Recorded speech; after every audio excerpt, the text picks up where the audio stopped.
Hello guys, welcome back to my YouTube channel. मैं doctor Rajesh Kumar Tiwari आज फिर उपस्थित हुआ हूँ एक नए टॉपिक के साथ। आज का हमारा टॉपिक है Sommerfeld extension of Bohr's model. Atomic physics में बोहर मॉडल में कई करेक्शन किए गए, उन्हीं में ये एक बहुत इंपॉर्टेंट करेक्शन है, यानी कि बोहर मॉडल में एक्सटेंशन किया गया। करेक्शन के साथ साथ इसमें एक्सटेंशन किया गया। तो आइए समझते हैं कि कैसे इसमें एक्सटेंशन किया गया। सबसे पहले समरी में हम लोग ये समझेंगे कि बोहर मॉडल क्या है और बोहर मॉडल से हमें ऐसी क्या प्रॉब्लम मिली कि बोहर मॉडल में एक्सटेंशन करना पड़ा, और फिर किस तरीके से एक्सटेंशन किया गया इसके बारे में समझेंगे। According to Bohr model, electrons moves around the nucleus only in definite close orbit. और स्पेक्ट्रम का जो फार्मूला था 1/लैम्डा आर जेड स्क्वायर ब्रैकेट के अंदर 1/n1 square minus 1/n2 square. इस फार्मूले की हेल्प से स्पेक्ट्रम सीरीज हम लोगों ने फाइंड की थी, यानी वेरियस स्पेक्ट्रम सीरीज फाइंड करी थी। बोहर मॉडल के अकॉर्डिंग इलेक्ट्रॉन जो होते हैं सर्कुलर ऑर्बिट में रिवॉल्व करते हैं। यहां पर यही बात ध्यान रखनी। आगे देखिए, इसी में करेक्शन किया गया। हम आज बामर सीरीज एग्जाम्पल के रूप में ले लेते हैं। बामर सीरीज कब यूज की जाती है? जब n1 की जगह पर हम क्या पुट करेंगे 2 और n2 की जगह पर 3 या 4 वैल्यू पुट कर सकते हैं। 3, 4, 5, 6, 7 इस तरीके से पुट कर सकते हैं। बामर सीरीज की दो लाइनों के एग्जाम्पल लिए। कौन कौन से? जब ट्रांजिशन 3 से 2 या फिर 4 से 2 के बीच में हुआ। देखिए, जब 3 से 2 के बीच में ट्रांजिशन होता है तो हमें हाइड्रोजन लाइन मिलती है, यानी हाइड्रोजन अल्फा लाइन मिलती है। और जब ट्रांजिशन 4 से 2 के बीच में होता है तो हमें हाइड्रोजन बीटा लाइन मिलती है। तो जब इसको ऑब्जर्व किया गया तो क्या रिजल्ट आए? During transition we should get single spectral line. तो जब बोहर मॉडल से इन स्पेक्ट्रम सीरीज की स्टडी करी गई तो यहां पर हमें सिंगल लाइन मिली। ये तो बोहर मॉडल से था।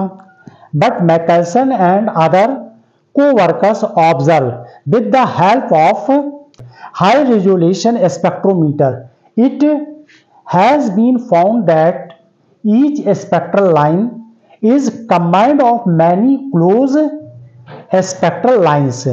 This is called the fine structure of spectral lines. Bohr model से हाइड्रोजन अल्फा की केवल एक लाइन मिली, लेकिन जब मैकेल्सन ने हाई रिजॉल्विंग स्पेक्ट्रोमीटर से इसको ऑब्जर्व किया, इस लाइन को ऑब्जर्व किया, यानी इस सिंगल लाइन को ऑब्जर्व किया, तो यहां पर उनको इस लाइन की मैनी लाइंस मिली, यानी मैनी स्पेक्ट्रल लाइंस मिली। इन मैनी स्पेक्ट्रल लाइन को क्या कहा गया? Fine structure of spectral line. तो ये लाइन कैसे आ रही थी? क्योंकि बोहर मॉडल से तो केवल एक लाइन ही आ रही थी, लेकिन यहां पर एक लाइन मैनी लाइन से मिली हुई थी, यानी मैनी स्पेक्ट्रल लाइन से मिलकर बनी हुई थी। ये मैनी स्पेक्ट्रल लाइंस जो मिल रही थी, इसी को एक्सप्लेन करने के लिए बोहर मॉडल में करेक्शन करना पड़ा है, यानी एक्सटेंड करना पड़ा।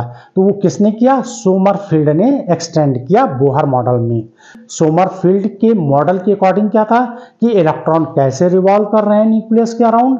तो देखिए, उन्होंने बताया Sommerfeld extended the Bohr's model by the assuming that the electron could rotate in elliptical orbit, यानी सर्कुलर के साथ साथ इलिप्टिकल ऑर्बिट में भी इलेक्ट्रॉन रोटेट करते हैं with one focus at the nucleus of atom. और न्यूक्लियस एक फोकस पर सिचुएटेड होता है। इलेक्ट्रॉन जो है न्यूक्लियस के अराउंड इलिप्टिकल ऑर्बिट में रिवॉल्व करते हैं, और एटम का न्यूक्लियस इलिप्टिकल के किसी एक फोकस पर सिचुएटेड होता है, क्योंकि इलिप्टिकल के दो फोकस होते हैं, इसीलिए इसमें बोला कि किसी एक पर सिचुएटेड होता है। तो यहां पर मान लीजिए इस जगह भी हो सकता है या इस जगह भी हो सकता है। तो आप देखिए यहां पर ए जो है सेमी मेजर एक्सेस है, और बी क्या है? सेमी माइनर एक्सेस, यानी इतनी वैल्यू ये ली गई और इधर की वैल्यू ये ले ली गई कि इंस्टेंट टाइम यहां पर इलेक्ट्रॉन होगा। तो इस फोकस से थीटा एंगल और आर पोजीशन पर हम इसके दो कोऑर्डिनेट ले लेते हैं। तो देखिए, to explain the position of electron, two coordinates R and theta R और थीटा आर रिक्वायर्ड है, क्योंकि जब यहां पर हम स्टडी करेंगे इलेक्ट्रॉन की तो हमें 2 कोऑर्डिनेट की जरूरत होगी। तो वो कोऑर्डिनेट क्या हुए, आर यहां से पोजीशन हो गई फोकस से और इलेक्ट्रॉन के बीच की पोजीशन हो गई, और ये क्या है, थीटा क्या एंगल हो गया।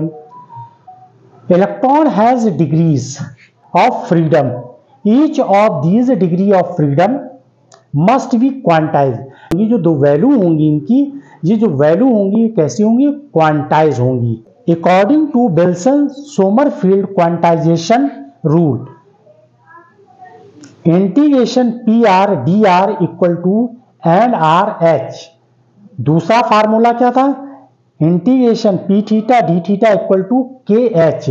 देखिए यहां पर सोमरफील्ड ने 2 क्वांटाइज वैल्यू दी, और ये दोनों क्वांटाइज वैल्यू देखिए आप बोहर मॉडल के सिमिलर हैं। देखिए यहां पर एन लिखा हुआ है यानी प्रिंसिपल क्वांटम नंबर, यहां पर एच वैल्यू लिखी यानी प्लैंक कांस्टेंट लिखी, ये एंगुलर मोमेंटम है। तो देखिए यहां पर ये एंगुलर मोमेंटम ही तो लिखे हुए, ये देखिए, और ये देखिए एन और के क्वांटम नंबर है, और देखिए ये एच क्या है, प्लैंक कांस्टेंट।